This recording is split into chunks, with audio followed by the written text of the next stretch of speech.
मोहतरम नाजरीन, तुर्की में 7.0 शिद्दत के ज़लज़ले से अजमीर शहर में बड़े पैमाने पर तबाही की खबरें आ रही हैं। रिपोर्ट्स के मुताबिक तुर्की और यूनान में 7.0 शिद्दत का ज़लज़ला आया है, जिसके नतीजे में मुतअद्दिद इमारतें मुनहदम हो गई हैं और 14 अफराद ज़िंदगी की बाजी हार चुके हैं। इसके बाद मज़ीद हलाकतों का खदशा भी ज़ाहिर किया जा रहा है, जिसके बाद तुर्की में 120 से ज़्यादा अफराद ज़ख्मी हैं, जब 36 एम्बुलेंस काम कर रही हैं और 35 इमदादी टीमें काम में मसरूफ़ हैं। इसके अलावा हेलीकॉप्टर, इमदादी एम्बुलेंस भी काम कर रहे हैं।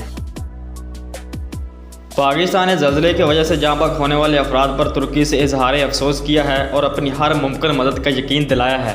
ज़लज़ले के झटके महसूस होते ही तुर्की के साहिल शहर अजमीर में लोग घरों से बाहर निकले, जबकि शहर के वस्ती इलाके में एक इमारत भी मुनहदम हो गई है, जबकि मजमूई तौर पर 6 इमारतों को गिरने की इतलात आ रही हैं। अब तक मलबे तले दबे 72 अफराद को निकाला जा चुका है। तुर्की के इस्तांबुल के गवर्नर का कहना है कि ज़लज़ले के झटके इस्तांबुल में भी महसूस किए गए, जबकि सुनामी के वारनी के बाद मुतअद्दिद इलाकों में समंदर की सतह बुलंद होने के बाद पानी रिहायशी इलाकों में दाखिल हो गया है।